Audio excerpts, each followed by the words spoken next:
அனைவருக்கும் வணக்கம். பாரம்பரிய திருவள்ளுவர் குலவம்சம் பிரசன்ன ஜோதிடர் சுப மாரிமுத்து திருப்பூரிலிருந்து இந்த பதிவு உங்களுக்காக. ஐயா வணக்கங்க ஐயா. வணக்கம் ஐயா. ஐயா இப்போது மக்கள் சார்பாக ஒரு கேள்வி இன்றைக்கி நான் கேட்கலான் இருக்கேன். கேளுங்க ஐயா. ஐயா, அதாவது இந்த ஜாதகத்தில் முடக்கு இருக்கு, ஜாதகத்தையும் முடக்கிருச்சு, கண்டிப்பாக அதனால் வாழ்க்கையில் நிறைய பிரச்சனைகள் அப்படின்னு சொல்லி நிறைய பேர் கேட்குறாங்க. கண்டிப்பாங்க ஐயா. இந்த முடக்குங்கிறது என்னங்க ஐயா? அதற்கும் கர்மாவுக்கு ஏதாவது சம்மந்தம் இருக்காங்க ஐயா? ரொம்ப பற்றி சொன்னீங்கன்னா ரொம்ப உதவியாக இருக்குங்க. நல்ல கேள்விங்க ஐயா. இந்த கர்மாவே முதல்ல எங்கேருந்து வருது அப்படிங்கிறது தான் இப்போ நம்ம சொல்ல போகிறோம். இதுவரைக்கும் எத்தனையோ கருத்துக்களெல்லாம் நீங்கள் இந்த உலகத்தில் கேட்டிருப்பீங்க. ஆனால் இந்த பதிவில் நீங்கள் பொறுமையோடு இந்த கருத்தை ஒரு இனிமையோடு நிதானமாக கேட்டிங்கன்னா உங்களுடைய ஊழ்வினை கர்மா எங்கிருந்து உருவாச்சு, இதனுடைய இந்த கர்மானால் நாம் என்ன கஷ்டப்படுறோம், நாம் இந்த பூமியில் பிறக்கிறதுக்கு என்ன வரம் வாங்கி வந்தோம், நம்ம பாவ புண்ணியமெல்லாம் ஜாதக கட்டத்தில் போய் எப்படி எடுக்கிறது, நம்மளுடைய தோஷம்னு சொல்கிறோமே அந்த தோஷம் எப்படி கிரியேட் ஆகுது, நம்ம இந்த பூமியில் பிறக்கும்போது கொண்டு வந்த கர்மாவா, இல்லை கடவுளே நம்மளுக்கு ஒரு தண்டனையாக கொடுத்த கர்மாவா, இல்லை நம்ம இந்த பூமிக்கு வந்ததுக்கு அப்புறம் செய்த கர்மாவா, இது எல்லாத்தையுமே நம்ம பொறுமையாக கேட்கணும்னா கண்டிப்பாக இந்த பதிவை நீங்கள் பொறுமையோடு கேளுங்க. உங்களுக்கு இதில் ஒரு பெரிய ஒரு ரகசியம் ஒன்று அடங்கியிருக்குது. அந்த ரகசியத்தை தான் இன்றைக்கி இந்த உலகத்துக்கு அரங்கேற்றம் பண்ணுறேன். இந்த முடக்கு நம்ம ஐயா கேட்டதில் ஒரு அற்புதமான ஒரு விஷயம் என்ன அப்படின்னு கேட்டிங்கன்னா, முடக்குங்கிறது அந்த காலத்தில் பெரிய திறமையை கட்டி போட்டு வச்சுட்டா நம்மனால் அது இயங்க முடியுமாங்க? முடியாது இல்லைங்களா ஐயா? முடியாது. அப்போது அதே மாதிரி ஜாதக கட்டத்தில் நமக்கு வேண்டிய யோகத்தை கடவுளே நம்மளுக்கு நாம் செய்த பாவத்தினால அது முடக்கி வச்சிருச்சுன்னா அந்த பாவகத்தை அந்த ஜாதகர் அனுபவிக்க முடியுமா? அனுபவிக்க முடியாது. அப்போது அந்த அனுபவிக்க முடியாமல் வெளி உலகத்தில் போய் நம்ம தேடி போன பிறவியில் செய்த பாவத்தை இந்த பிறவியில் நீங்கள் தேடி கண்டுபிடிச்சி வாழ்க்கையில் நீங்கள் எப்போ மேலுக்கு வர்றது?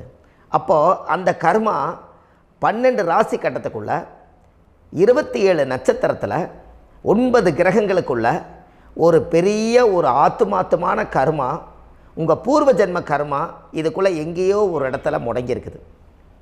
இந்த முடக்க மட்டும் உங்கள் ஜாதகத்தில் நீங்கள் கண்டுபிடிச்சிட்டிங்கன்னா ஹைலைட்டாக வாழ்கிறதுக்கு, இந்த உலகத்தில் சுதந்திரமான வாழ்க்கை வாழ்கிறதுக்கு ஒரு மிகப்பெரிய பொக்கிஷம் உங்கள் ஜாதகத்துக்குள்ளேயே இருக்குது. அப்போது அந்த ஜாதகத்துக்குள்ளே நாம் போன பிறவியில் நம்ம கர்மா நாம் என்ன செய்திருப்போன்னு உங்களுக்குள்ளே பெரிய குழப்பம் இருக்கும். என்னங்க ஐயா, நீங்கள் என்ன கர்மா பண்ணிட்டு வந்தீங்க, நாம் போன பிறவியில் நம்ம யாரை ஒரு வதச்சோம், யாரை நம்ம மனசை புண்படுத்தினோம், நம்ம தாத்தாவுக்கு சோறு போட்டோமா, நம்ம பாட்டனுக்கு சோறு போட்டோமா, நம்ம முப்பாட்டனுக்கு சோறு போட்டோமா, நம்ம கொள்ளுப்பாட்டனுக்கு சோறு போட்டோமா, அப்போ நம்ம அப்பாவுக்கு நம்மளை பெற்றவருக்கு நம்ம சாப்பாடு கொடுத்தோமா, இவங்களுக்கெல்லாம் நம்ம சேவை பணிமடைகள் செஞ்சோமா, நம்மளுடைய உறவுகளுக்கெல்லாம் அரவணைச்சு போனோமா, நம்மளுடைய இந்த மாதிரி நாம் இரத்த சம்பந்த உறவுகளை இருந்து தான் இந்த உலகத்துக்கு நம்ம வெளியில் வந்திருப்போம். அப்போது வெளியில் நீங்கள் நிற்கிறீங்க, அப்படியே மேலே போய் பார்த்தீங்கன்னா ஒரு 7 தலைமுறையில் ஒவ்வொருத்தரும் செய்த கர்மாவெல்லாம் நம்ம பிளட்டு ரிலேட்டிவாக இப்போ நீங்கள் கரண்ட்டில் இருக்கிறவங்க கிட்ட தான் டெபாசிட் பண்ணியிருக்கோம். அப்போ இது தெரியாமல் நாம் ஜாதகத்துக்குள்ளே போய் தசாபுத்தி நல்லா தனுங்க இருக்குது, நான் ரொம்ப கஷ்டப்படுறேன், என் ஜாதகத்தில் போய் பார்த்தேன் எல்லா கிரகங்களும் நல்ல வலிமையாக இருக்குன்னு தான் சொன்னாங்க, ஆனால் இன்னும் என்னுடைய கடன் அடையலை, இன்னும் என்னோடய கர்ம தீர்ந்த மாதிரியே தெரியல, எனக்குள்ளே ஒரு தாட்டு என்னமோ நான் ஒரு பின்தங்கின வாழ்க்கையிலே வாழ்ந்துட்டுருக்கேன் அப்படின்னு நீங்கள் சொல்லும்போது, அப்போ இதையெல்லாம் தாண்டி ஒரு கர்மா உங்களுடைய ராசி கட்டத்துக்குள்ளே எங்கேயோ ஒரு பக்கத்தில் ரகசியமாக புதைஞ்சிருக்கு. அப்போது அந்த ரகசியமாக புதைஞ்சிக்கக்கூடிய அந்த முடக்கு தான் இன்றைக்கி இந்த உலகத்துக்குள்ளே நீங்கள் தெரிஞ்சுக்கக்கூடிய விஷயம். அப்போ அந்த முடக்குங்கிறது ஒன்று உண்மை. இந்த உலகத்துக்கு நம்மளை எல்லாத்துலேயும் நல்லா யோசிச்சு பாருங்கள். 12 ராசி கட்டம் இருக்குதுங்களா ஐயா? ஆமாங்க ஐயா.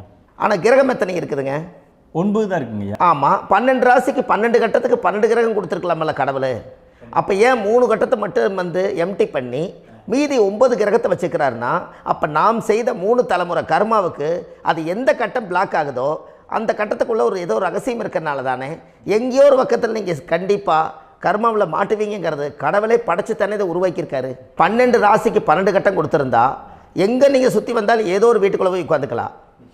ஆனால் ஒரு வீடு சுத்தமாக இருக்குது, ஒரு வீட்டில் 4 கிரகம் இருக்குது, ஒரு வீட்டில் 3 கிரகம் இருக்குது, ஒரு வீட்டில் 5 கிரகம் இருக்குது, ஒரு 3 வீடு 4 வீடு காலியாக இருக்குது. அப்போ எங்கேயோ ஒரு ராசி கட்டத்துக்குள்ளேயே கடவுளுடைய கர்மா விளையாட்டு, அது ரகசிய விளையாட்டு தான்.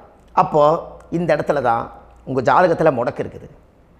இந்த முடக்கை நீங்கள் எப்படியெல்லாம் அதை ஆராய்ச்சி பண்ணி கண்டுபிடிக்க முடியும் அப்படிங்கிற ஒரு விஷயத்தை தான் இன்றைக்கி நம்ம இந்த உலகத்துக்குள்ளே இதை நுழைக்க போகிறேன். இப்போ அப்பா செய்த பாவம்னு ஒன்று இருக்குமில்லங்க ஐயா, நம்ம அறியாத வயசில் தெரியாதில்ல, அப்பா செய்த பாவம்னு இருக்கும். அப்பாவுடைய சொத்து பிள்ளைக்குத்தானா, அப்பாவுடைய பாவம் பிள்ளைக்குத்தானே, என்னங்க ஐயா? சரி, அப்போ தாத்தா இருக்கிறாரு, தாத்தாவுடைய கர்மா உயிர் எங்கே எழுதி வைக்கிறாருங்க? அப்போது மகனை விட்டுறாரு.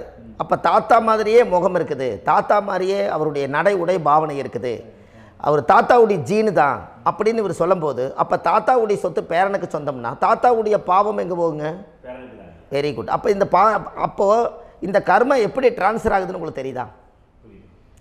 அப்போ நீங்கள் போன பிறவியில் அந்த தாத்தாவுடைய பேரனை நீங்கள் பிறக்கிறதுக்கு கர்மம் உங்களை செயல்பட வச்சுருக்குது. அதனால் நீங்கள் தாத்தாங்கிறீங்க. அதனால் அந்த கௌரவமாக எங்கள் தாத்தா சம்பாரித்த சொத்து நான் தான் அனுபவிக்கணுங்கிற விதியை நீங்கள் உருவாக்கிறீங்க. அப்போது இந்த ஜாதகத்தில் அந்த ஊழ்வினை தோஷந்தான் ஏதோ ஒரு வழியில் உங்களை கர்மாவை செயல்படுத்துது. அதனால தான் இந்த ஜாதகத்தில் எந்த ஒரு முடக்கை எடுக்கிறதா இருந்தாலும் சூரியன் என்ற நட்சத்திரம் எதுவோ அந்த நட்சத்திரத்துக்கு எந்த வீடு முடக்காகுதோ அங்கே தான் உங்களுடைய கர்மா ஒளிஞ்சிருக்கும். இதுதான் உங்களுடைய பெரிய ஒரு பொக்கிஷமான ரகசியம். சரிங்க ஐயா, இப்போ இதில் நவகிரகங்கள் 9 இருக்கும்போது ஏன் சூரியனை மட்டும் நம்ம இதில் எடுத்துக்கணும்னு நீங்கள் சொல்கிறீங்க? நல்ல கேள்விங்க ஐயா. நீங்கள் கேட்டீங்க பார்த்தீங்களா, 9 நவகிரகம் இருக்கும்போது சூரியனை மட்டும், அந்த சூரியன் என்ற நட்சத்திரம் பிறக்கும்போது அந்த வீடு மட்டும் முடக்காகுன்னு நீங்கள் கேட்டீங்க இல்லையா? இதுதான் அற்புதமான கேள்வி. ஏன் அப்படின்னு கேட்டிங்கன்னா, சூரியன்னா அப்பாவோட உயிர் கரு போய் அம்மாவுடைய பனிக்கூடத்தில் கர்ப்பத்தில் வச்சு 10 மாதம் 300 நாள் சுமந்து நீங்கள் இந்த பூமிக்கு வெளியில் வரும்போது நீங்கள் என்ன பாவத்தை இவங்க விதைச்சாங்களோ அந்த கர்மாவை வாங்கிட்டு தான் நீங்கள் வெளியில் பிரசவமாகறீங்க. இதுதானே? அப்போ சூரியன் என்ற நட்சத்திரம், அந்த சூரியனுங்கிறது உயிர் கருவல்லவா, அப்பாவுடைய உயிரணுக்கள் அம்மாவுடைய கருவிக்குள்ளே போய் நாம் குழந்தை வடிவத்தில் இருந்து 300 நாள் பாவ உன்னித்த பதிவில் ஏட்டு எழுதி ஒரு ஜாதகத்தை கையில் கொடுத்து பிறந்த உடனே உங்களுக்கு ஒரு ஏட்டை பெரட்டி நீ இப்படித்தான் விதி, இனிமேல் இப்படித்தான் நீ வாழணும்னு சொல்லி உங்கள் கர்மாவை நீங்கள் கர்மாவோடு தானே வெளியில் பிறக்கிறீங்க. அப்போ சூரியன் என்ற நட்சத்திரம் தானே இந்த உலகத்துக்கு ஒரு பெரிய ஒரு மகத்துவம். இப்போ பாருங்கள், விடிய வரைக்கும் நம்ம முழிச்சிட்ருக்குறோம், காலையில் சூரிய உதயமானால் அவங்கவுங்க செயல்படுறோம். மீதி எல்லா கிரகங்களுக்குமே வெளிச்சத்தை கொடுக்கக்கூடிய சக்தி சூரியனுடைய பிம்ப ஒளிக்குத்தானே உண்டு, என்னங்க ஐயா? அதனால தான் மேசத்து உச்ச வீடுன்னு சொல்லி மேசத்தை உச்சம்னு சொல்லி சூரிய உச்சத்தை அங்கே தான் வச்சாங்க. அப்போது அந்த காலச்சக்கரத்துக்கு 5ஆம் இடம் பூர்வ புண்ணியஸ்தானத்தில் போய் சிம்மத்தில் கொண்டு போய் சூரியனை ஆட்சி வீடுன்னு வச்சாங்க. அப்போது சூரியனில் இருந்து தான் அந்த மையப்புள்ளி உருவாகுது. அப்போ உங்களுடைய ஜாதகத்தில் அந்த சூரியனாகப்பட்டவர் பிறக்கும்போது நீங்கள் உங்கள் ஜாதகத்தை நீங்கள் எடுத்துக்கங்க ஐயா. நீங்கள் இன்றைக்கே போய் கதவை திறந்து உங்கள் பெட்டியை திறந்து பீர்வாவுக்குள்ளே உங்களுடைய ஜாதகம் இருக்குது, அந்த ஜாதகத்தை எடுத்து ஜோதிடர்கிட்டையே நீங்கள் சந்தேகம் கேட்குறக்கு முன்பு நீங்களே உங்களுடைய கர்ம பற்றி தெரிஞ்சுக்கிறதுக்கு இந்த பதிவில் உங்களுக்கு ஒரு ரகசியத்தை சொல்லித்தரேன். உங்கள் ஜாதகத்தில் இப்போ இது வரைக்கும் ராசி கட்டத்தை நீங்கள் பார்த்துருப்பீங்க, ஆனால் பாதசாரம்னு ஒன்று இருக்கும் இல்லைங்களா? ராசிக்கு பாதசாரம்னு ஒன்று இருக்கும். சூரியன் என்ன நட்சத்திரத்தில் இருக்குது, சந்திரன் என்ன நட்சத்திரத்தில் இருக்குது, செவ்வாய் என்ன நட்சத்திரத்தில் இருக்குது, புதன் என்ன நட்சத்திர காலில் நிற்குது, இதெல்லாமே அந்த சாரம் இல்லாத ஜோதிடம் சோரம் போய்விடும். அதனால் அந்த சாரத்தில் நிற்கிது பார்த்தீங்களா கிரகம், அதில் இப்போ நீங்கள் உங்களுடைய ராசி கட்டத்தை ஓப்பன் பண்ணுங்கள். இதில் ராசி கட்டத்தில் சூரியன் என்ற நட்சத்திரம்னு ஒன்று இருக்கும் இல்லைங்களா? அது எதுவாக வேணாலும் இருந்துட்டு போட்டோம். அந்த நட்சத்திரம் தான் நீங்கள் பிறக்கும்போது தாயுடைய கருவறைக்குள்ள கரு உருவான நட்சத்திரமே அதுதான். புரிஞ்சுங்களா ஐயா? பிறக்கும்போது நீங்கள் அந்த கருவுடைய நட்சத்திரம் அப்பா வந்து கருவை உருவாக்கி கர்மாவை விதைச்சது அந்த சூரியன் என்ற நட்சத்திரம் தான். அந்த வீட்டுக்கு தான் இந்த ராசி கட்டத்தில் உங்களுக்கு முடக்கு உருவாகுது. புரிஞ்சுங்களா ஐயா? அப்போது ஒரு ஜாதகத்தில் சூரியன் என்ற நட்சத்திரம் எதுவோ அதுதான் உங்களுடைய கர்மா நட்சத்திரம். இப்போ நம்ம பிறக்காதுக்கு முன்னாடி அப்பா கட்டத்தில் அந்த கர்மா டெபாசிட் ஆகிருக்கும். அதை ட்ரான்ஸ்ஃபர் எப்படி பண்ணுறாரு? அவருக்கு ஒரு கல்யாணம் வச்சு அவர் குடும்ப வாழ்க்கையில் வாழ்ந்து நம்மளோட உயிர் கருவை கொண்டு போய் ஊராம் பொண்ணை கல்யாணம் பண்ணி பொண்டாட்டின்னு எடுத்துக்கொண்டு அந்த பொண்டாட்டிங்கிற உரிமையாகி இவருடைய உயிர் கரு உருவாகி வாரிசுகள் வெளியில் வருது. அதானங்க ஐயா? அப்போது அந்த சூரியன் என்ற நட்சத்திரம் தான் இந்த உலகத்தில் ஒரு பிரம்மாண்டமான நட்சத்திரம். இந்த நட்சத்திரம் உங்கள் மனசுக்குள்ளே ஏதாவது இருந்துச்சுன்னா உங்கள் வீட்டில் ஏதாவது ஒரு நல்ல விஷயங்கள் நீங்கள் பண்ணுறதா இருந்தால் அந்த கர்மா நட்சத்திரம் சூரியனுடைய நட்சத்திரம் இருக்குது பார்த்தீங்களா, அந்த நட்சத்திரத்தில் எந்த ஒரு சேவைகளும் செய்யக்கூடாது. அதுதான் கர்மா. அதை போய் நீங்கள் ஆக்டிவேட் பண்ணி விட்டீங்கன்னா அது முன்னோர்களை வந்து நீங்கள் வந்து தொந்தரவு பண்ண மாதிரி. அந்த கர்ம நட்சத்திரம் தான் உங்கள் வாழ்க்கையில் அது புதஞ்சிருக்கிறதா. இப்போ குழந்தை பிறந்தாலோ சீர் சீமந்தங்கள் நீங்கள் செய்கிறதாலோ கல்யாணம் முக்கிறதுனாலோ உங்கள் ஜென்ம நட்சத்திரத்தன்னைக்கு கல்யாணம் பண்ண வேண்டாம்னு சொல்லிக்கிறாங்கல்லங்க. உங்களுக்கு ஜென்ம நட்சத்திரத்துக்கு முன்னாடி உங்களை உருவாக்குன நட்சத்திரம் தான் ஜென்ம நட்சத்திரம். அப்போ சூரியன் என்ற நட்சத்திரம் அப்பாவுடைய ஜென்ம நட்சத்திரமாக அந்த ஊழ்வினை கர்மம் செயல்படுது. அப்போ அந்த முடக்கு யார் வழியில் வந்தது? முன்னோர்கள் வழியில் வந்தது. முன்னோர்கள் கட்டி வச்சது யாரைய? குலதெய்வத்தை. அப்போ அந்த குலதெய்வத்தை போய் சாமிக்கு போய் வீடு வாசல்லாம் வலித்து குலதெய்வத்தை போய் தேங்காய் பழம் பூ மாலை கல்கண்டு வாங்கி அர்ச்சனை பண்ணி ஒரு அன்னதானம் ஒன்று பண்ணிவிட்டு சாமிக்கு பொங்கல் வச்சு நைவேத்தியம் பண்ணிவிட்டு உங்கள் ஜாதகத்தை வச்சு பூஜை பண்ணிவிட்டு வாங்க. அதுக்கப்புறம் தான் உங்கள் கர்மாவை கண்டுபிடிக்கிறதுக்கு வழியே பிறக்கும். குலதெய்வத்தை வணங்காமல் கோவிந்தா கோவிந்தா என்று பல தெய்வத்தை வணங்கினாலும் பலனொன்றும் இல்லைன்னு அந்த காலத்தில் முன்னோர்கள் சொல்லி வச்சுக்கிறாங்களா இல்லைங்களா? அதனால் கண்டிப்பாக அதை கண்டுபிடிச்சி நீங்கள் அதுக்கு ஒரு நைவேத்தியம் பண்ணால் மட்டும்தான் முதல்ல உங்கள் 5ஆம் பாவம் முன்னோர்கள் அது வேலை செய்யும். குலதெய்வ ஆலயத்துக்கு போயிட்டு வாங்க. போயிட்டு வந்துட்டு இந்த கர்மவினை தோஷத்தை நிவர்த்தி பண்ணுறதுக்குண்டான சரியான பரிகாரத்தை நம்ம எடுப்போம்.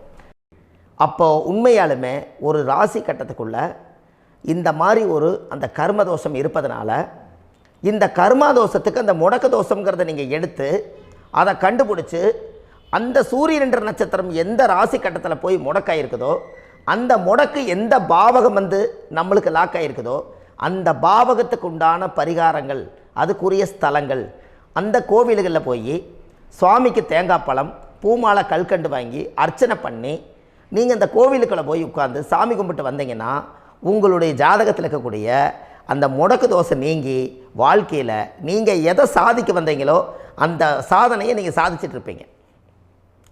புரிஞ்சுங்களா ஐயா? ஏன் அப்படின்னா அந்த முடக்கு நட்சத்திரத்துக்குள்ளே தான் ஒரு தோஷம் இருக்குது. இப்போ அந்த காலத்தில் பாருங்கள் ஐயா, முன்னோர்கள் எல்லாம் நிறைய பேர் கோவில் கட்டி வச்சுட்டு போயிருக்காங்களா இல்லைங்களா? இந்த கோவில் எதுக்காக கட்டி வச்சுக்கிறாங்கன்னா அவங்க கட்டினவங்களுக்கும் அந்த முடக்கு தோஷம் இருந்திருக்குது. ராஜாக்கள் இருந்திருக்குது, மன்னர்கள் காலத்தில் இருந்திருக்குது, ஜமீன்தார் காலத்தில் இருந்திருக்குது. இப்போ அவங்களுடைய அமைப்புகள் எல்லாமே முன்னோர்கள் என்னமோ அறியாமல் தெரியாத தன்னடக்கம் இல்லாத ஒரு கர்மாவை இவங்க செஞ்சிட்டாலும் அதுக்குரிய பரிகார ஸ்தலங்களை கொண்டு போய் அந்த காலத்திலே ஜாதகம் பார்த்து நம்ம வந்து முன்னோர்களுடைய பாவத்தை நாம் செய்த பாவத்தையும் தீர்த்துட்டு நமக்கு கீழே அடுத்த சந்ததிகள் அடுத்த தலைமுறைகள் வந்தாலும் இந்த கோவில்களுக்கு வந்து விளக்கு போட்டு சாமி கும்பிட்டு இந்த மண்ணை மிதிச்சிட்டு போனால் அன்னையோடு அந்த கர்மா தீருங்கிறது அந்த காலத்திலேயே முடக்க தோஷ பரிகாரத்தை கோவில் வழியில் அந்த காலத்தை திசை திருப்பி வச்சுருக்காங்க. அப்போ நீங்கள் கோவிலுக்கு போகாமல் கண்டிப்பாக இந்த பரிகாரத்தை நீங்கள் உடைக்க முடியாது. ஏன் உடைக்க முடியாதுன்னா இப்போ நீங்கள் எத்தனை வருஷம் வாழ்கிறீங்க ஐயா? 120 வருஷமே வச்சுக்கோங்க. சூரியன் திசை 6 வருஷம், சந்திரன் திசை 10 வருஷம், செவ்வாய் திசை 7 வருஷம், ராகு திசை 18 வருஷம், குரு திசை 16 வருஷம், சனி திசை 19 வருஷம், புதன் திசை 17 வருஷம், கேது திசை 7 வருஷம், சுக்கிரன் திசை 20 வருஷம். இப்போ நான் சொன்ன டோட்டலெல்லாம் கூட்டிங்கன்னா 120 வருஷம் வரும். இது ஒரு மனிதர் பிறந்து பூரண ஆயுளோடு வாழ்ந்தால் இந்த 120 வருஷம் வாழ்ந்தால் அவர் இந்த பூலோக பதவி விட்டு சிவலோக பதவி போயிடுவார். அதுக்கு பேர் தான் பூரண ஆயுள் என்று பொருள். அப்போ இந்த பூரண ஆயுளை வாழ்ந்தவருக்கு 120 வருஷம். கோயில் எத்தனை வருஷம் வாழுதுங்க ஐயா? கோயில் பழங்காலத்து கோயிலெல்லாம் எத்தனை வருஷம் வாழுதுங்க? 12 வருஷத்துக்கு கும்பாபிஷேகம். அது ஓகே, அது பரவாயில்ல. 12 வருஷத்துக்கு ஒருக்கா பழசை புதுப்பிச்சு கும்பாபிஷேகம் பண்ணி மறுபடியும் அதுக்கு பவர் ஊட்டி சக்தி ஊட்டி அதுக்கு உருவேற்றுறாங்க. நான் சொல்கிறது கோயில் 5000 வருஷம் 4000 வருஷம் பெரிய பெரிய சித்தர்கள், மகான்கள், ரிஷிமார்கள், யோகிகள், சித்தர்கள் இவங்களெல்லாம் போய் கோவில்லையே சிவனையும் பெருமாளையும் வழிபாடு பட்டுட்டு கோவில்லையே ஒரு ஓரத்தில் ஜீவசமாதி ஆயிட்டாங்கன்னு பழைய கால கோயிலில் சித்தர்கள் குடியிருக்காங்களா இல்லைங்களா? இருக்காங்கல்லங்க ஐயா. அப்போது நாம் 120 வருஷம் வாழ்கிறோம், கோவில் 5000 வருஷம் வாழுது. எங்கே சக்தி அதிகமாக இருக்குன்னு சொல்லுங்க?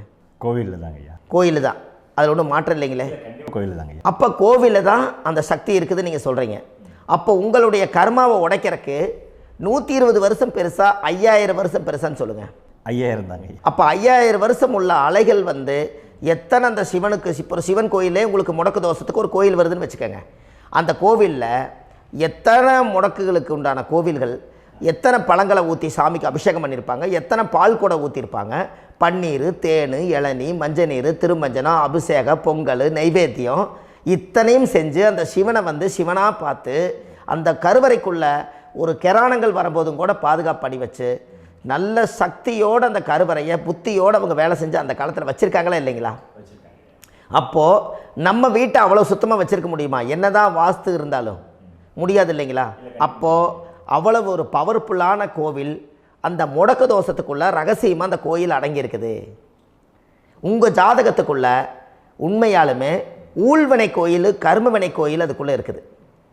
அந்த ஜாதகத்தை கணிச்சு பார்த்தா கரெக்டாக உங்களுடைய ஜாதகத்தில் அப்பாவுடைய கருவறையிலேருந்து உயிர் உருவாகிற நேரத்தில் இருந்து இப்போ வரைக்கும் நீங்கள் கரண்ட்டில் வாழ வரைக்கும் அந்த கர்ம கூட வர்றதை ஒரே ஒரு இடத்துல போனால் மட்டும்தான் விட்டுட்டு வர முடியும். அது எந்த வீடு அப்படின்னு கேட்டால் உங்களுக்கு வந்து அப்பாவுடைய கர்மா வழியில் போய் அந்த கோவில் பழையகால கோயில், பழையகால தெய்வங்கள், அந்த கோவில் தான் உங்கள் ஜாதகத்துக்குள்ள ரகசியமாக இருக்கும். அது ஏன் இந்த பதிவில் உங்களால் சொல்ல முடியாது அப்படின்னா, இந்த பதிவில் ஏன் உங்க சொல்ல முடியாதுன்னா உங்கள் ஜாதகம் தெரியாமல் என்ன கோயிலை நீங்கள் சொல்லுவீங்க?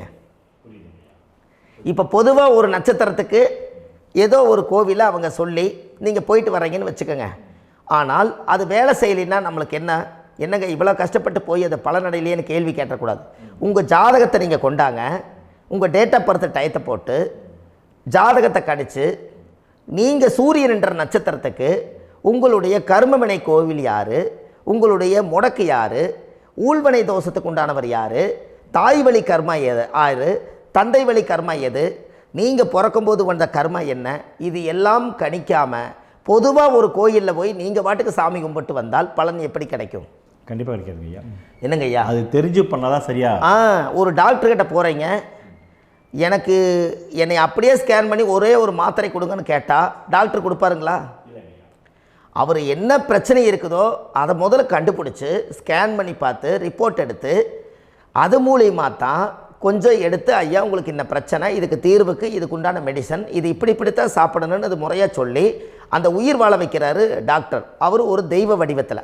கரெக்டுங்களா ஐயா? அப்போ உங்களோட கர்மா எங்கே செயல்படுது அப்படின்னா இந்த முடக்க நீங்கள் இந்த பதிவில் தெரிஞ்சுக்கங்க. அதுக்குரிய நட்சத்திரம் என்னன்னு தெரிஞ்சு வச்சுங்க. உங்கள் ஜாதகத்தில் சூரியன் என்ற நட்சத்திரத்தை எடுத்துக்கங்க. அந்த வீட்டுக்கு முடக்க இந்த பதிவில் எந்த வீடு லாக் ஆகிருக்குதுங்கிறத நான் உங்களுக்கு இந்த வீட்டில் சொல்கிறேன். அந்த வீட்டு நீங்கள் பாருங்கள், உங்களுடைய லக்கணத்துக்கு அது எந்த வீடு. இப்போ லக்கணத்துக்கு ஒரு 7வது வீடுன்னே வச்சுக்கோங்க. அப்போ லக்கணத்துக்கு 7வது வீடே முடக்கு. அப்படி ஒரு முடக்கு ஆகிப்போச்சுன்னா ஒரு ஜாதகத்தில் லக்கணம் தான் 1, 7ஆம் இடம்ங்கிறது மனைவி ஸ்தானம். ஒரு ஆணுடைய ஜாதகத்துக்கு 7ஆம் இடம் தான் மனைவி. அவருக்கு நல்ல மனைவி அமையாமல் ஆடம்பரம் இருந்தும் வீடு அரண்மனை மாதிரி இருந்தும் அந்த மனைவியை ஒரு சந்தோஷமாக அவர் அனுபவிக்க முடியாது. புரிஞ்சுங்களா ஐயா? சந்தோஷமாக அனுபவிக்க முடியாது. ஏன் அப்படி? 7ஆம் இடத்துல தான் அவரோட கர்மா உட்கார்ந்துருக்குது. கரெக்டாக சொன்னீங்க. 7ஆம் இடத்துல தான் அந்த கர்மா உட்கார்ந்துருக்குது. அப்போ அந்த 7ஆம் இடத்துல இருக்கக்கூடிய அந்த கர்மா போன பிறவியில் நீ மனைவிக்கு சோறு போடாமல் மனைவியை கட்டி வச்சு அடிக்கிறதும், மனைவியை துன்புறுத்துறதும், அந்த மனைவி இருக்கவே இன்னொரு வாழ்க்கைக்குள்ளே போகிறதும், இங்கே வாழ வேண்டிய தாம்பத்திய சந்தோஷத்தை கொண்டு போய் இன்னொரு இடத்துல கொடுக்கறதும், தெரிஞ்சிருந்தே நம்மளுடைய மனசுக்குள்ளே திருடுத்தனமாக வாழ்கிறதும், இது எல்லா கர்மாவும் போன பிறவியில் நாம் செய்த ஊழ்வினை கர்மா தான் உங்கள் ஜாதகத்தில் 7ஆம் இடம் முடக்கு. அப்போ அந்த 7ஆம் இடம் முடக்கா இருந்துச்சுன்னா கண்டிப்பாக உங்கள் ஜாதகத்தில் நீங்கள் என்ன அனுபவிச்சிட முடியும்? நல்ல நண்பர்கள் கிடைக்க மாட்டாங்க, நல்ல ஒரு பார்ட்னர்ஷிப் அமையாது, நல்ல ஒரு நட்பு வட்டங்களில் எதையும் அனுபவிக்க விடாது, ஒரு அங்கீகாரமான உறவுகளில் போய் நம்ம ஸ்ட்ராங்காக நிற்க முடியாது. 7ஆம் இடம் என்பது தாம்பத்திய வாழ்க்கை, பூர்த்தி இல்லாத வாழ்க்கையாக இருக்கும். இப்படியெல்லாம் அந்த ஜாதகத்தில் ஒரு பொதுவாக ஒரு ஜாதகத்தில் 7ஆம் பாவம் முடக்காயிட்டால் இந்த கர்மாவை அவர் அனுபவிச்சுக்கிட்டே இருப்பார். இது எப்போத்தான் அதுக்கு ஒரு தீர்வு வேணுங்கய்யா? அந்த கோயில் எதுன்னு நீங்கள் கரெக்டாக சொன்னீங்க. இப்போ இது மனிதனால் செயல்படுது. மனிதர்கள் தான் கோயிலை கட்டி வச்சாங்க. தெய்வத்தை விட ஒரு காலத்தில் மனிதர்களுக்கு மகிமை ஜாஸ்தி. ஏன்னா சாதாரண ஒரு மண் பூமியாக இருந்த இடத்த மனிதர்கள் தான் கோயில் கட்டி ஒரு மகிமைப்படுத்தி புண்ணியம் பண்ணி வச்சாங்க. மனிதர்களுக்கு சக்தி அதிகம்தான், ஆனால் பிரபஞ்சத்துக்கு அதை விட சக்தி அதிகம் அல்லவா? ஐயா, நீங்கள் கோவிலுக்கு போய் அந்த கர்மா உடைக்கிறதுக்கு கோவிலில் சக்தி இருக்குது, ரைட்டு. ஆனால் நம்ம வீட்டுக்கும் கோயிலுக்கும் ஒரு மிகப்பெரிய தொடர்பு என்னென்னா, அந்த கோயில் கட்டுறவங்க எல்லாமே பழைய காலத்து கோயிலெல்லாம் பாருங்கள், பஞ்சபூதத்தை வச்சு கட்டியிருப்பாங்க. பஞ்சபூதத்தை வச்சு தான் கட்டுவாங்க கோயில். அது உங்களுக்கு தெரியணும் இல்லைங்களா? பஞ்சபூதம்னா நீர், நெருப்பு, காற்று, பூமி, ஆகாயம். இந்த பஞ்சபூதத்தினுடைய சக்திகள் எல்லாம் ஒரே நேர்கோட்டுக்கு என்னைக்கு வருதோ அன்னைக்கு தான் அந்த கோவிலுடைய பாலக்கால் போட்டு 1000-2000 வருஷம் நிலச்சி நிற்கிறது. காரணம், இந்த பிரபஞ்சத்தில் பஞ்சபூதம் எப்படி நிலச்சி நிற்குதோ அதுபோல் 5000 வருஷம் நிற்கிறதுக்கு அந்த பஞ்சபூத சக்தி வச்சு தான் சாமி சிலையை பிரதிஷ்டை பண்ணி வச்சுருப்பாங்க. அதனால தான் இந்த கோயில்கள் எல்லாம் 5000 வருஷமாயும் எத்தனையோ கிராணங்களை எல்லாம் தப்பிச்சிருக்கிறதுக்கு காரணம். அப்பேற்பட்ட புண்ணிய ஸ்தலம் உங்களுக்கு எதுன்னு தெரியணும் அல்லவா? என்னங்க ஐயா? அப்பேற்பட்ட புண்ணிய ஸ்தலம் உங்களுக்கு எதுன்னு தெரிஞ்சால் தானே நீங்கள் போய் செய்ய முடியும், இல்லாட்டி கண்டிப்பாக தெரியாது. அப்போ இந்த முடக்கு தோஷத்தை கடவுள்கிட்ட கொண்டு போய் ஒப்படைக்கணும். நாம் பிறக்கும் போது கொண்டு வந்த கர்மாவை நாம் இருக்கும் காலத்தில் கொண்டு போய் இந்த கர்மாவை சுத்தப்படுத்தி, நீங்கள் பாவ ஆத்மாவை இந்த பூமியில் பிறந்து பூலோகத்தில் எல்லா புண்ணியத்தையும் செஞ்சுட்டு இந்த பூலோகத்தை விட்டு நீங்கள் போகும்போது புனித ஆத்மாவாக போகணுன்னா உங்கள் கர்மாவை கொண்டுட்டு போகாதீங்க, கர்மாவை நிவர்த்தி செய்யுங்க. என்னங்க ஐயா? அப்போ கர்மாவை சுத்தப்படுத்துங்க. கர்மாவை சுத்தப்படுத்திட்டு உங்களுக்கு பிறக்கிற குழந்தைகளுக்கு அந்த கர்மாவை டிரான்ஸ்ஃபர் பண்ணாமல் உங்களோட நில் பண்ணுங்க. ஒரு உதாரணம் சொல்லட்டுங்களா ஐயா? ஒரு காந்தம் ஒன்று இருக்குது இல்லைங்களா? ஒரு காந்தம்ங்கிறது ஒரு தாத்தாவாக வச்சுக்கோங்க. ஒரு இரும்பை கொண்டு போய் வச்சா ஒட்டு மோட்டாதா? அப்போ ஒட்டுனோடனே காந்தம்ங்கிறது தாத்தா, அவருக்கு பிறந்த வாரிசுக்கு அந்த கர்ம டிரான்ஸ்ஃபர் ஆயிருமா? சரி, இன்னொரு இரும்பை கொண்டு போய் வைங்க, ஒட்டு மோட்டாதா? அப்போ அது பேரனுக்கு வைங்க, பேரனுக்கு வந்துருச்சு அந்த கர்மா. இன்னொரு இரும்பை கொண்டு போய் வைங்க, அந்த காந்தத்துக்கு நேர் இன்னொன்று வைங்க, ஒட்டு மோட்டாதா? அப்போ அதை கொண்டு போய் நம்ம கொள்ளு பேரனுக்கு வைங்க. இப்படியே டிரான்ஸ்ஃபர் ஆகி தலைமுறையாக இந்த கர்மா தொடர்ந்துக்கிட்டே இருக்குது. இந்த இடத்துல கொண்டு போய் காந்தத்துக்கு இரும்பு ஒட்டிகிட்டே இருக்குதுல்ல, இந்த இடத்துல ஒரு மரக்கட்டை செஞ்சு கொண்டு போய் கரெக்டாக வச்சுக்கினே போட்டுமா? அந்த மரக்கட்டையை கொண்டு போய் வைக்கிறவர் யார்? மரக்கட்டை வச்சுட்டு அடுத்த வாரிசு புனிதமாக பிறந்துட்டு அந்த மேலே இருக்கிற கர்மாலாம் இந்த அடுத்த இதுக்கு வராதில்ல. இதுதாங்க ஐயா கர்மா. தொடர்ந்து வரக்கூடிய கர்மாவை அதை நில் பண்ணணுங்கிறதுக்கு பேர் தான் இந்த உதாரணத்தை சொன்னவங்களுக்கு. அப்போ நாம் இந்த பூலோகத்தில் நம்ம ஒரு தாயுடைய கருவறையில் இருந்து தொப்புள் கொடி அறுக்கும் நேரம் நாம் என்ன கர்மாவை வாங்கி வந்திருந்தாலும் அதையெல்லாம் ஆராய்ச்சி செய்து ஜாதகத்தில் முழுமையாக கண்டுபிடிச்சி ஒரு காலம் இல்லைனாலும் ஒரு காலம் நம்ம நல்லா இருக்கிறதுக்காக, நம்ம வாரிசுகள் எல்லாம் நலமடைஞ்சு வளமடைஞ்சு வர்றதுக்காக இந்த கர்மா தோஷத்தை கரெக்டாக கண்டுபிடிச்சி சரியான கோவிலுக்கு போய் நீங்கள் கர்மாவை நிவர்த்தி பண்ணி அங்கே பூஜை புனஸ்தானங்கள், சகசரநாம பூஜைகள், ஓமங்கள், வழிபாடுகள் இதெல்லாம் நீங்கள் செஞ்சு உங்களுடைய பாவத்தை எல்லாம் கழித்து உங்கள் ஜாதகத்தவே யோகமாக மாற்ற முடியும். கண்டிப்பாக மாற்ற முடியும். ஏன்னா நம்ம யாரை நம்பி செய்கிறோம்? சரியான கடவுள்கிட்ட வழிகாமிக்க போகிறோம். அப்போ கடவுள் பொய்யாயிருவாரா? ஐயா நம்ம அதாவது அந்த காலத்தை சொல்லுவாங்க, சத்தியுள்ள சாமி கும்பிட்டு புத்தி உள்ள உள்ளே பெக்கணும்னு சொன்னாங்க. 16 வதபதன்னு பெக்கலை, எல்லாம் அறிவோடு பெற்றாங்க. அதனால் எல்லாமே தாய் தந்தைகள் பேச்சை கேட்டாங்க. அன்றைக்கி எல்லாருமே தாய் தந்தைகளுக்கு தூணாக நின்னாங்க. அப்போ அந்த காலத்தில் சத்தியுள்ள சாமி கும்பிட்டு புத்தி உள்ள உள்ளே பெக்கணும்னு சொல்லி அன்றைக்கி அறிவோடு பெற்று இந்த கர்மாவை ஆளுக்கு ஒரு கர்மாவை டிரான்ஸ்ஃபரை பிரித்து எல்லாரும் சுத்தப்படுத்தினாங்க. இன்றைக்கி நம்ம ஒரு குழந்தை 2 குழந்தை பெற்று வச்சுருக்கோம். அவங்களுக்கே இவ்வளவு கர்மா வந்துருச்சுன்னா இந்த குழந்தைகளுக்கு என்னைக்கு இந்த கர்மாவை போய் கண்டுபிடிச்சி நீங்கள் எப்போ சரி பண்ணுவீங்கன்னு. அப்போ இந்த வாழ்க்கையில் ஏதோ ஒரு பிரபஞ்ச சக்தி நம்மளை அறியாமல் என்னமோ ஒரு இயக்கத்தில் கொண்டு போய் விட்டுருச்சுங்களா? அப்போ இனிமேலாவது இந்த கர்மாவில் இருந்து கண்டிப்பாக நம்ம நிவர்த்தி ஆகணும்னு சொன்னால் இந்த முடக்கு தோஷத்தை யாரெல்லாம் கண்டுபிடிச்சி இந்த ஊழ்வினை கர்மாவில் இருந்து நாம் கருவறையில் சுமக்கும் போது 10 மாதம் நீங்களாம் என்னென்ன நினச்சிருப்பீங்க? அதாவது கருவறைக்குள்ள கருப்பாக ஒரு பிண்டம் இடப்பக்கம் கிடக்கையில் இந்த பூமிக்கு வரும்போது நீங்கள் என்னென்ன நினச்சிருப்பீங்க? இந்த பிறந்ததுக்கு அப்புறம் வந்து தான் அம்மா தெரியுது, அப்பா தெரியுது, தாத்தா தெரியுது, பாட்டி தெரியுது, இந்த உலகத்தில் கண்கொள்ளாத காட்சிகள் எல்லாம் தெரியுது, எல்லாம் தெரியுது. ஆனால் 10 மாதம் உங்கள் வாழ்க்கையில் நீங்கள் இருக்கும்போது நீங்கள் என்னென்னலாம் நினச்சி இந்த பதிவில் இறைவன் கொடுத்தாரோ அதையெல்லாம் அனுபவிக்கத்தான் வந்தீங்க. அதுக்கு இடையில இருக்கிறதான கர்மா. இந்த ஒரு விஷயம் உங்களுக்கு கிடச்சிருச்சுன்னா நீங்கள் எல்லாருமே ராஜயோகமாக பிழைப்பீங்கள்ல.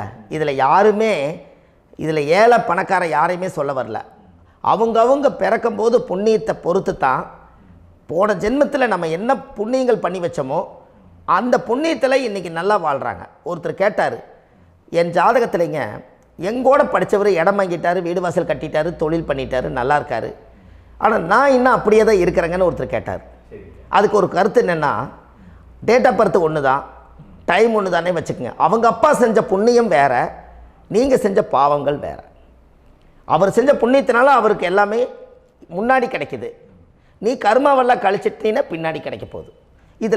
இதில் மற்றவங்களை பற்றி வேற்றுமையாக நினைக்கிறதுல எந்த ஒரு இதுவுமே இல்லை. அப்போ ஒருத்தர் பார்த்து ஒருத்தர் வாழ வேண்டாம். உங்களுடைய சுய அறிவை வச்சு இந்த பூலோகத்தில் இந்த பூமியில் நீங்கள் 4 தெரிஞ்சு நல்ல விதமாக கற்றுக்கிட்டு இந்த உலகத்தில் சிறப்பாக வாழ கற்றுக்குங்க. அதுக்கு அந்த ஊழ்வினை தோஷத்தை கண்டுபிடிங்க. உங்களுக்குன்னு ஒரு முடக்கு இருக்குதுங்கிறத இன்றைக்கி நீங்கள் எழுதி வைங்க. அதை எப்படியாவது கண்டுபிடிங்க, அதை தேடுங்க. ஒரு முறை நீங்கள் ஜாதகத்தை கொண்டு வாங்க. அந்த ஜாதகத்தை கொண்டு வந்து உங்கள் பாவகத்தில் எத்தனாம் பாவம் முடக்காயிருக்குதுன்னு பாருங்கள். அந்த பாவகம் முடக்காயிருச்சுன்னா உங்கள் வாழ்க்கையில் அதிலிருந்து உங்களால் வெளியில் வரவே முடியாது, கண்டிப்பாக வர முடியாது. அதை நீங்கள் கண்டுபிடிச்சா மட்டும்தான் நீங்கள் மேலே வர முடியும். ஏன்னா நிறைய பரிகாரங்கள், பூஜைகள், யாகங்கள், ஓமங்கள் எல்லாம் செய்து வச்சும் கூட அந்த கர்மவினைக்கு உண்டான கோவிலுக்கு போய் அந்த 5000 வருஷ பழமை வாய்ந்த தெய்வத்துக்கிட்ட போய் நீங்கள் முறையிட்டு விளக்கு போட்டு உங்கள் கர்மத்தை எல்லாம் நான் நீ தான் தீர்த்து கொடுக்கணும்னு சொல்லி நம்பிக்கையோடு நீங்கள் போய் அந்த சரணாகதி அடையிறீங்க பாருங்கள், அங்கே தான் உங்கள் கர்மாவை எடுத்து விடுறாரு. அப்போ இந்த ரகசியம் உங்களுக்கு வேணுமல்லவா? அப்போ உங்கள் ஜாதகத்தில் எங்கே முடங்கி அதுக்குரிய கோவில்கள் எல்லாம் என்ன, அதுக்கு தான பரிகாரம் என்ன, அதுக்கு நீர் பரிகாரம் என்ன, யாத்திரை பரிகாரங்கள் என்ன, நீங்கள் வீட்டில் இருந்தே செயல்படுத்தக்கூடிய பரிகாரங்கள் என்ன, பரிகாரம் கோவிலுக்கு போய்த்தான் நடக்குமா, இல்லை நாம் வீட்டில் வச்சு வணங்குறதுனால நடக்குமா, நாம் செய்யக்கூடிய தர்ம பரிகாரங்கள் என்ன, தான பரிகாரங்கள் என்ன, இப்படி பல விதமாக இருக்கிறனால உங்கள் ஜாதகத்துக்கு எந்த மாதிரி பரிகாரம் கனெக்ட் ஆகுதுங்கிறது தெரியணும். இது தெரியாமல் கண்டிப்பாக உங்களால் செயல்படுத்துறது ரொம்ப கஷ்டம். இதனால் இதை நீங்கள் தெரிஞ்சுக்கணும்னா இப்போ நம்ம பாருங்கள், நீங்கள் அந்த தெரிஞ்சுக்கிட்டாலே உங்கள் வாழ்க்கையில் ஒரு டைம் தான் நீங்கள் தெரிஞ்சுக்க போகிறீங்க. உங்களுடைய கர்மா என்ன, நீங்கள் எங்கே செயல்பட்டு போயிட்டுருக்கிறீங்க, உங்கள் போகிற பாதை சரியா இல்லை அந்த பாதையில் முள்ளு கல் இருக்குதா, இது எல்லாம் உங்களுக்கு தெரியலனா இந்த முடக்கை கண்டுபிடிக்கக்கூடிய சக்தி வாய்ந்த இந்த கர்மாவை நிவர்த்தி பண்ணுறதுக்கு வழிகள் இருக்குது. அதனால் நீங்கள் கண்டிப்பாக இந்த முடக்கை தெரிஞ்சுக்கணும். இந்த முடக்கு ராசினா என்ன உண்மையாலுமே உங்கள் வாழ்க்கையில் நீங்கள் தெரிஞ்சு இனிமேல் உங்கள் வாழ்க்கையில் இதுவரையிலும் கர்மாவுக்குள்ளேயே கஷ்டப்பட்டீங்க, வழி தெரியாமல் கண்ணை கட்டி காட்டில் விட்ட மாதிரி இருந்தீங்க. இனி அப்படி இருக்க வேண்டாம். உங்கள் ஜாதகத்தில் 12 ராசி கட்டத்தில் 9 கிரகம் போகும், மீனி 3 கிரகம், 3 கட்டம் உங்களுக்கு எங்கேயோ ஒரு பக்கத்தில் 3 கட்டம் எம்டியாக தான் இருக்கும். கரெக்டுங்களா? அது இல்லாமல் ஒரு ஜாதகம் பிறக்காது. ஏன்னா 9 கிரகத்துக்கு 9 கணக்கு போட்டால் 3 கட்டம் எம்டியாக தான் நிற்குது. அந்த கட்டத்துக்குள்ளே எந்த நட்சத்திரத்தில், எந்த சாரத்தில், எத்தனாவது டிகிரியில், எத்தனாவது பாதசாரத்தில், எத்தனை வெகுளையில், எத்தனை செகண்டுக்குள்ளே இந்த கர்மா உள்ளே புகுந்து உங்களை செயல்படுத்துதுங்கிறத கண்டிப்பாக உங்கள் ஜாதகத்தை கொடுங்க. பார்த்து இந்த விஷயத்தை சொல்கிறேன், நீங்கள் அந்த இடத்துக்கு போய் நிவர்த்தி பண்ணிவிட்டு உங்கள் வாழ்க்கையில் கொஞ்சம் காலம் வாழ போகிறீங்க. பாருங்கள், பிறந்ததுலேருந்து 20 வருஷத்துக்குள்ளே இளமையாக வாழ்கிறீங்க, குழந்தையாக வாழ்கிறீங்க. 20லேருந்து 40 வயசுக்குள்ளே தான் உங்களுக்கு ஒரு பொண்ணை பார்த்து கல்யாணம் பண்ணி ஒரு கரு உருவாக்குறீங்க. அதுக்கப்புறம் 40லேருந்து 60க்குள்ளே குழந்தை பெற்று கடமை முடிச்சிடுறீங்க. 60 வயசுக்கு மேலே ரிட்டையர்ட் ஆகிடுறீங்க. இந்த 20க்கும் 60க்கும் இல்லாத 20லேருந்து இந்த 40 வயசுக்குள்ளே உங்களோட தேடல் என்னவோ அது வாழ வேண்டிய சுகபோகமான வாழ்க்கை எல்லாமே அந்த 40க்குள்ளே தான் இருக்குது. இந்த 40க்குள்ளே இருக்கக்கூடிய வாழ்க்கையை இந்த கர்மா தெரியாமல் காலத்தை வீணாக்க வேண்டாம். வாழ வேண்டிய வயசில் நீங்கள் வாழணும். அதுக்குரிய கர்மாவை நீங்கள் சுத்தப்படுத்துங்க. எப்படியெல்லாம் நீங்கள் சந்தோஷமாக வாழ்கிறீங்கன்னு எனக்கு ஒரு தகவல் கொடுங்க. வேறு லெவலில் நீங்கள் இருப்பீங்க. கண்டிப்பாக இந்த பதிவில் உங்களுக்கு நான் இந்த விஷயத்தை கொடுக்க போகிறேன். இந்த முடக்கு நட்சத்திரங்கள் என்ன அப்படிங்கிறத இந்த பதிவில் நீங்கள் ஒரு நோட் ஒன்று எடுத்துக்கோங்க, குறித்து வச்சுக்கோங்க. இதில் இருந்து அவங்கவுங்களுக்கு முடக்கு நட்சத்திரம் என்னங்கிறத இந்த பதிவில் நான் உங்களுக்கு கொடுக்குறேன். இந்த வீடு தான் அது முடக்குங்கிறத சொல்கிறேன். இதையெல்லாம் நீங்கள் தெரிஞ்சு உங்கள் ஜாதகத்தவே நீங்கள் முடக்கு எடுத்து கண்டிப்பாக உங்கள் வாழ்க்கையில் நீங்கள் நல்லா இருப்பீங்க. அதுக்கு ஒரு நோட் எடுத்து வச்சுக்கோங்க. இது வரைக்கும் கர்மாவை பற்றி நம்ம பேசினோம். உங்கள் ஜாதகத்தில் சூரியன் என்ற நட்சத்திரத்துக்கு தான் முடக்குன்னு சொன்னீங்களே, எந்த வீடுங்கிற ரகசியத்தை இன்றைக்கி நம்ம எல்லோரும் தெரிஞ்சுக்கலாமா? இத்தனை காலமாக நீங்கள் தெரிஞ்சுக்காத ஒரு ரகசியத்தை இன்றைக்கி உங்கள் ஜாதக கட்டத்தில் நீங்களே முடக்க கண்டுபிடிச்சி அதுக்குண்டான பலனை தேட போகிறீங்க. அந்த தேடல் தான் உங்களை கொண்டு போய் உட்கார வைக்க போகுது. ஒரு உதாரணம், உங்கள் ஜாதகத்தில் பாதசாரம் இருக்குது அல்லவா? அந்த பாதசாரத்தில் சூரியன் என்ற நட்சத்திரம், சூரியன் நின்ற நட்சத்திரம் பாதசாரத்தில் கரெக்டாக எடுங்க. அது கேட்ட நட்சத்திரத்தில் சூரியன் என்ற நட்சத்திரமாக இருந்தால் அது தனுசு வீடு தான் முடக்கு ராசி வரும். அப்போ தனுசு வந்து முடக்கு ராசினா அப்போ உங்கள் லக்கணத்துக்கு அது எத்தனாவது வீடுன்னு பாருங்கள். அந்த பாவகத்தை நீங்கள் அனுபவிக்க முடியாமல் இருப்பீங்க. அப்போ அதை போய் நீங்கள் நிவர்த்தி செஞ்சிட்டிங்கன்னா அந்த கர்மாவிலேருந்து நீங்கள் ரிலீஸ் ஆகிடுவீங்க. அது ஏன் சூரியன் என்ற நட்சத்திரம் அப்பாவுடைய உயிர் கருவிலேருந்து நீங்கள் உருவானதுனால அந்த உள்வினை தோஷம் தான் உங்களுக்கு முடக்க உட்காந்துருக்குது. அந்த கர்மா நீங்கள் சுத்தமாயிருச்சுன்னா கண்டிப்பாக உங்கள் வாழ்க்கையில் ஒரு மிகப்பெரிய மாற்றத்துக்கு நீங்கள் வந்துடுவீங்க. இதில் இருந்து தான் உங்கள் ஜாதகம் ஒரு பிரமிப்பாக இருக்கும். இது வரைக்கும் யோகங்கள் எல்லாம் தடுத்து வச்சுருக்குதுங்க. எனக்கு இடம் வாங்க முடியல, வீடு கட்ட முடியல, என்னால் தொழில் செய்ய முடியல, குழந்தை பெக்க முடியல, குடும்பத்தோடு சந்தோஷமாக இருக்க முடியல. எல்லாத்துக்கும் காரணமே உங்கள் பூர்வ ஜென்மத்தினுடைய கர்ம வினை தோஷம்தான். அதை நிவர்த்தி பண்ணிட்டீங்கன்னா கண்டிப்பாக உங்கள் வாழ்க்கையில் நீங்கள் வெற்றி ஆயிடுவீங்க. கேட்ட நட்சத்திரத்தை பற்றி இதுவரை காலமாக பார்த்துட்டு இருந்தீங்க. கேட்ட நட்சத்திரம் முடிஞ்சு மூல நட்சத்திரத்தை பற்றி அடுத்த பதிவில் நம்ம சந்திக்க போகிறோம். நம்ம ஆன்லைன்லேயே ஜாதகம் பார்க்குறோம். உங்கள் date of birth, time, place கொடுத்தீங்கன்னா போதும். உங்களுக்கு ஜாதகத்தை கணிச்சு ஃபோன்லேயே உங்களுக்கு கர்ம ராசி கண்டுபிடிச்சி உங்களுக்கு உண்டான கர்ம பரிகாரத்தை சொல்லி உங்கள் வாழ்க்கையில் ஒரு வெளிச்சத்துக்கு கொண்டு வர்றதுக்கு என்றைக்கும் உங்களுக்கு உறுதுணையாக இருப்பேன். நீங்கள் கண்டிப்பாக இந்த பதிவுகள் எல்லாம் இது உங்களுக்காகத்தான். இது அதிகாலை நேரத்தில் பிரம்ம முகூர்த்தத்தில் இந்த பதிவை உங்களுக்கு முழுமையாக சமர்ப்பணம் பண்ணுறேன். இதை கற்று இதை வழி நடத்தி இதைய எப்படியெல்லாம் இந்த முடக்க கண்டுபிடிச்சி இப்படியெல்லாம் பேச வச்சு அழகு பார்க்க நம்ம முன்னோர்களுடைய ஆசீர்வாதமும் இந்த முடக்க கண்டுபிடிச்ச குருமார்களும் அவங்களுடைய குடும்ப பாரம்பரிய வம்சாவளிகளும் எல்லாருமே நல்லா இருக்கணும். அதுக்காக இந்த நேரத்தில் நான் வந்து அடியேன் சுப மாரிமுத்தாக இருந்து திருப்பூர்லேருந்து இந்த பதிவை உங்களுக்கு நான் கொடுக்குறேன். கண்டிப்பாக இந்த முடக்கு கோயிலுக்கு, இந்த முடக்கு தோஷத்துக்கு உண்மையான பரிகாரங்கள், எளிமையான பரிகாரங்கள் நீங்களே வாழ்க்கையில் செஞ்சு ஆதிகால பரிகாரங்கள் உங்கள் மனசுக்குள்ளே இருக்குது. அதை செயல்படுத்தினா மட்டும் போதும், வாழ்க்கை எங்கேயோ போயிடும். கண்டிப்பாக ஒரு முறை உங்கள் ஜாதகத்தை அனுப்பி வைங்க, உங்களுக்கு நான் பார்த்து பலன் சொல்கிறேன். இன்றைக்கி நான் கொடுத்த பதிவுகள் எல்லாம் உங்களுக்கு ரொம்ப பயனுள்ளதாக இருந்திருக்கும். உங்களுக்கு இது வரைக்கும் எத்தனையோ கர்ம வினைகளை பற்றி தெரியாமல் இருந்திருப்பீங்க. இந்த பதிவில் நிறைய கேட்டு தெரிஞ்சுக்கிட்டீங்க. இதெல்லாம் வாழ்க்கையில் ரொம்ப முக்கியமான பரிகாரங்கள், எளிமையான பரிகாரங்கள். நேராக நீங்கள் கடவுளைத்தான் கெட்டியாக பிடிக்க போகிறீங்க. அந்த பரிகாரங்கள் எல்லாம் செஞ்சு அதிகாரமாக வாழ்ந்து இந்த பூலோகத்தில் நல்ல சிறப்பாக வாழ்கிறதுக்கு இந்த பரிகாரம் உங்களுக்கு ரொம்ப யூஸ்ஃபுல்லாக இருக்கும். கண்டிப்பாக இந்த பதிவை செய்யுங்க. நம்ம பாரம்பரிய திருவள்ளுவர் குல வம்சம் பிரசன்ன ஜோதிடர் சுப மாரிமுத்து, திருப்பூரில் இருக்கேன். 30 ஆண்டு காலமாக நம்ம ஜோதிடம் பார்த்து கொண்டிருக்கிறோம். இவ்வளவு காலமாக எத்தனையோ ஆயிரக்கணக்கான மக்களுக்கு நம்ம ஜோதிடம் பார்த்து வழிகாட்டி நிறைய மக்களுக்கு நிறைய சேவைகள் செஞ்சுருக்கேன். நிறைய கோயில் கட்டி வச்சுருக்கேன், கும்பாபிஷேகங்கள் பண்ணி வச்சுருக்கேன், அன்னதானங்கள் நிறையா பண்ணி வச்சுருக்கேன், புண்ணிய யாத்திரைகள் நிறைய போய் வந்திருக்கேன். மக்களுக்காகவே நான் உங்களுக்கு உழைக்க தயாராக இருக்கேன். இந்த ஜோதிடம் வந்து என்னுடைய ஒரு பாரம்பரியமாக என்னுடைய அப்பா, தாத்தா, முன்னோர்கள் இதெல்லாம் எங்களுடைய குலத்தொழில் இது. அதனால் நாங்கள் பாரம்பரியமாக திருவள்ளுவர் குல வம்சம். வள்ளுவர் வாக்குன்னு யூடியூப் சேனலில் போனீங்கன்னா 1000 பரிகாரங்கள் கொடுத்துருக்கேன். அதுவும் உங்களுக்கு ரொம்ப யூஸ்ஃபுல்லாக இருக்கும். வள்ளுவர் வாக்கு அப்படின்னு போடுங்க, அப்படி இல்லைன்னா சுப மாரிமுத்துன்னு போடுங்க. இதில் பரிகாரங்கள் நிறையா கொடுத்துருப்பேன். கண்டிப்பாக இதெல்லாம் நீங்கள் சந்தித்து நீங்கள் ஒரு சப்ஸ்கிரைப் பண்ணி வச்சுக்கோங்க. நான் போடக்கூடிய பதிவுகள் எல்லாமே உங்களுக்கு நோட்டிஃபிகேஷனை வந்துடும். அதனால் நீங்கள் ஒரு சப்ஸ்கிரைப் பண்ணி வச்சுக்கோங்க. தினமும் ஒரு தகவல் உங்களுக்கு கொடுத்துக்கிட்டே இருக்கேன். இதெல்லாமே உங்களுக்கு ஒரு பெரிய சந்தோஷமான நிகழ்ச்சிகள். என்றைக்கும் உங்களோட நான் வாழ்கிறேன். உங்களுடைய குடும்பத்தில் நான் ஒருத்தராக இருந்து குடும்ப ஜோதிடராக நான் இருப்பேன். கண்டிப்பாக ஆயுளுள்ள வரைக்கும் உங்களுக்காக இந்த ஜோதிடத்துக்கு உழைச்சி உங்கள் குடும்பத்தில் ஒருத்தராக நான் வந்து ஒரு ரத்த உறவில் நான் வந்து இந்த பூர்வ ஜென்மத்தில் உங்களுக்கு நான் கடமைப்பட்டிருக்கேன். கண்டிப்பாக அடுத்த பதிவில் உங்களை நான் சந்திக்கிறேன். வாழ்வது ஒரு முறை, வாழ்த்தட்டும் தலைமுறை. நன்றி, வணக்கம்.